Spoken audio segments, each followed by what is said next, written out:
আসসালামু আলাইকুম, সবাই কেমন আছেন? আমি আজকে বেগুন রেসিপি নিয়ে দেখাবো।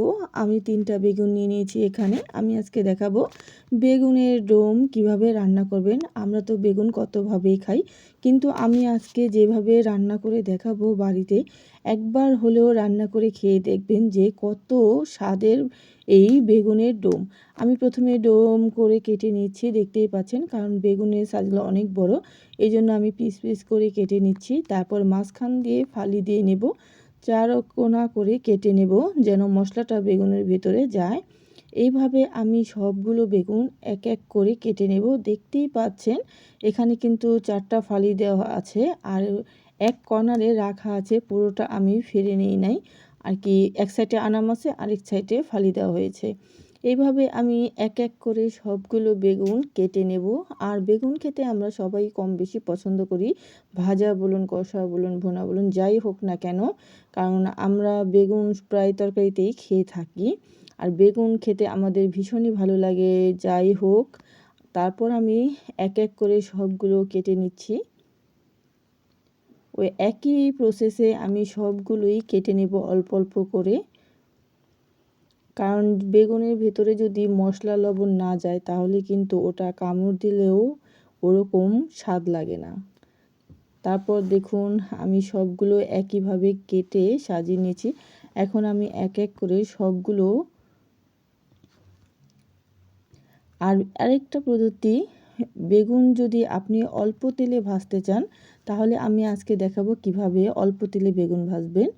আর আমি এখানে দেখুন পানি নিয়েছি, কারণ পানিতে আমি কিছুক্ষণ এই বেগুনগুলো ভিজিয়ে রাখবো, তার ফলে বেগুনটা একটু নরম হয়ে যাবে। অল্প তেলে অল্প আঁচে হয়ে যাবে বেগুন ভাজা।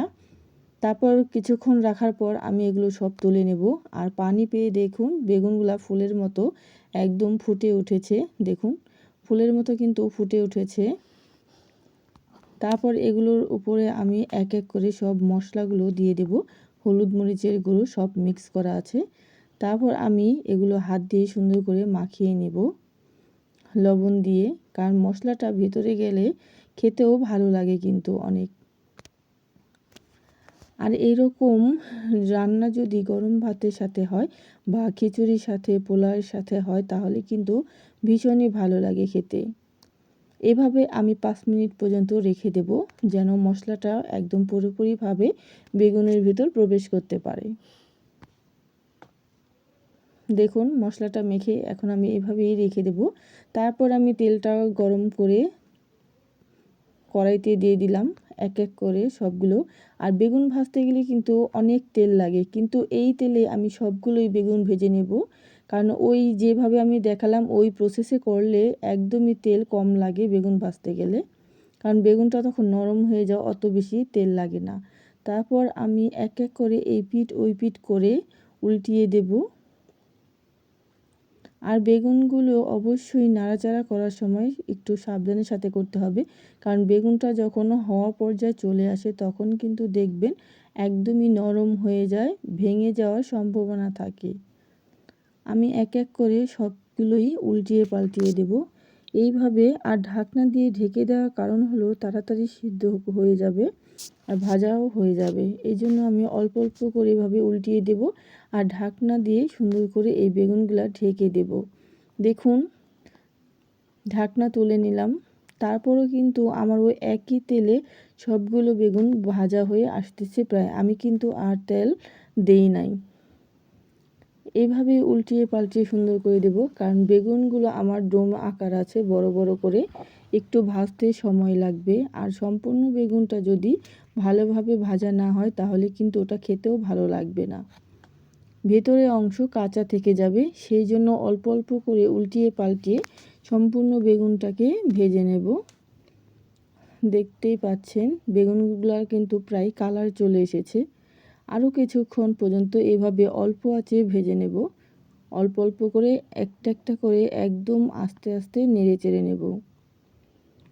সবগুলো বেগুনই প্রায় হয়ে এসেছে, আমি এক এক করে তুলে নেব। তারপর আমি সবগুলো বেগুন উঠিয়ে নেব, কারণ আমার বেগুনগুলো ভাজা হয়ে গেছে। এক এক করে সবগুলোই তুলে নিচ্ছি, একদম ভাজার কারণে নরম হয়ে গেছে। এই জন্য অল্প অল্প করে আমি সবগুলো তুলে নেব, আর সাবধানের সাথে তুলে নেব, কারণ বেগুনটা যেন আনাম থাকে। বেগুনটা আনাম থাকলে রান্না করলেও দেখতেও সুন্দর লাগে। তারপর আমি ওই তেলে দিয়ে দিলাম কিছু শুকনো মরিচ, আর শুকনো মরিচটা আমি একটু 2 ফালি 3 ফালি করে দিয়েছি, কারণ দেখবেন তেলের মাঝে শুকনো মরিচের দানাটা যদি কামড় লাগে ভীষণ ভালো লাগে খেতে। তারপর আমি দিয়ে দিব গোটা রসুন। রসুনগুলো দিয়ে আমি ভালোভাবে নেড়েচেড়ে নেব যেন কালারটা চলে আসে। মরিচে যতক্ষণ পর্যন্ত কালার না আসবে ততক্ষণ পর্যন্ত হালকাভাবে নেড়েচেড়ে নেব। তার মাঝে দিয়ে দিব কিছু পেঁয়াজ কুচি, মরিচ, আমি এখানে কাঁচামরিচ দিয়েছি 2 ফালি দিয়ে। এগুলো দিয়ে ভালোভাবে তেলে একদম সুন্দর করে ভেজে নেব, আর কি কষিয়ে নেব ভালোভাবে, যেন পেঁয়াজের কালারটা লালচে ব্রাউন কালার হয়ে আসে। অতক্ষণ পর্যন্ত এগুলো ভাজতে থাকবো। তারপর দিয়ে দেবো একটু লবণ। লবণটা দেওয়ার ফলে দেখা গেছে পেঁয়াজটা তাড়াতাড়ি ভাজা হয়ে যাবে। এভাবে অল্প অল্প করে নেড়ে চেড়ে পেঁয়াজটা কষিয়ে নেব।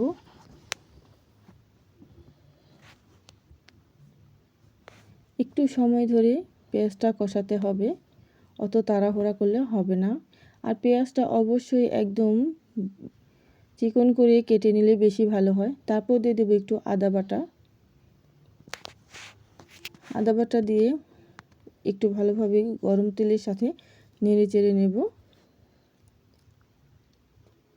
আর আমরা যখন দেখা গেছে মাছ মাংস ঘরে কিছুই থাকে না, তখন যদি এইভাবে আপনি বেগুনের ডোম রান্না করে খাওয়ান, দেখবেন পরিবারের সবাই পছন্দ করবে। এগুলো দিয়েই একদম সব ভাত প্লেটে শেষ করে দেবে, আর আপনার প্রশংসা করবে যে এত মজার এই বেগুনের ডোমগুলা। তারপরে একটু মশলা দিয়ে ভালোভাবে কষিয়ে নেব। তারপর দিয়ে দিব সামান্য একটু পানি, মশলাটা কষানোর জন্য যতটুকু পরিমাণে পানি লাগে, কারণ মশলাটা ভালোভাবে না কষানো হলে কিন্তু এটার একটা ফ্লেভার বের হবে না। সেই জন্য মশলাটা ভালোভাবে একটু কষিয়ে নিতে হবে। তারপর বলক চলে আসলে ওই বেগুনের ডোমগুলো আমি এক এক করে সবগুলোই দিয়ে নেব। সবগুলো আমি দিয়ে হালকা ভালোভাবে একটু নেড়ে চেড়ে নেব, কারণ বেশি নাড়া যাবে না, তাহলে ভেঙে যাওয়ার সম্ভাবনা থাকে। তারপর দিয়ে দিব উপর দিয়ে ধনেপাতা, আর ধনেপাতার সাথে কিছু পাঁচফোড়নও দিয়ে দিয়েছি, কারণ এই পাঁচফোড়নটা দেওয়ার কারণে দেখা গেছে তরকারির ফ্লেভারটা দ্বিগুণ বাড়িয়ে দেবে। পাঁচফোড়নগুলো আমি আনামই দিয়েছি, গুঁড়ো করিনি, কারণ আনাম পাঁচফোড়নগুলো দিলে তরকারি দেখতেও ভালো লাগে, আর গ্রানটাও আমার কাছে ভীষণ ভালো লাগে। আপনারা যদি চান তাহলে আনামও দিতে পারেন বা গুঁড়ো করেও দিতে পারেন, সেটা আপনাদের রুচিসম্মত অনুযায়ী আপনারা দিয়ে নেবেন। তারপর দেখুন প্রায় তরকারিটা হয়ে এসেছে। আর ধনেপাতার তো জড়িয়ে নেই, কারণ এই শীতের মৌসুমে দেখা গেছে সব তরকারিতে যদি ধনেপাতা না দিই তাহলে তরকারিটা যেন কিছু একটা অপূর্ণতা থেকে যায়। আসলে ধনেপাতার জুড়ি মেলা ভারী ধার। তারপরে আমি সবার লাস্টে দিয়ে দিলাম জিরে গুঁড়ো দিয়ে তারপর আমি ভালোভাবে সুন্দর করে উল্টিয়ে পাল্টিয়ে আবার একটু নেড়ে চেড়ে দেবো, কারণ আমার এই বেগুনের ডোমের ঝোলটা একদম শুকনো শুকনো হয়ে গেছে। আমি ঝোল রাখবো না, কারণ এটা ঝোল রাখলে একদমই ভালো লাগবে না। এটাকে আমি একদম শুকনো শুকনো করে ভেজে নেব। প্রায় তরকারিটা আমার হয়ে এসেছে, আমি এখন এটাকে নামিয়ে নেব, আর বেশিক্ষণ শুকাবো না। তারপর আমি এটাকে গরম গরম নামিয়ে নিলাম। দেখুন এখানে কিন্তু ঝোল নেই, দেখতেই পাচ্ছেন ধোঁয়া উঠতেছে, একদমই গরম। আর এরকম গরম গরম যদি আপনি এই শীতের মৌসুমে খিচুড়ির সাথে খান বা ভাতের সাথে বা পোলাওর সাথে যদি আপনি খেতে পারেন তাহলে কতই না ভালো হয় বলুন। আমার এই বেগুনের ডোম রেসিপিটা কেমন লাগলো অবশ্যই জানাবেন। আর যদি আপনাদের বেশি ভালো লেগে থাকে তাহলে একটা লাইক করে দেবেন প্লিজ। অনেকেই আছে ভিডিও দেখতে গেলে লাইক করতে ভুলে যান। দেখুন ধোঁয়া উঠতেছে, অনেক গরম তরকারিটা, আর এই গরম গরম তরকারি কিন্তু শীতের জন্য একদম পারফেক্ট। যে যেখান থেকে এতক্ষণ পর্যন্ত আমার ভিডিওটি দেখলেন সবাইকে অসংখ্য ধন্যবাদ জানাই। আর এই বেগুনের রেসিপিটি একবার হলেও বাড়িতে ট্রাই করে দেখবেন, আশা করি ছোট বড় সবাই আঙুল চেটে পুটে খাবে আর খুবই প্রশংসা করবে। আর এরকম নতুন নতুন ভিডিও পেতে আমার চ্যানেলের নোটিফিকেশনটি অন করে রাখবেন। সবাই ভালো থাকবেন, সুস্থ থাকবেন। আল্লাহ হাফেজ।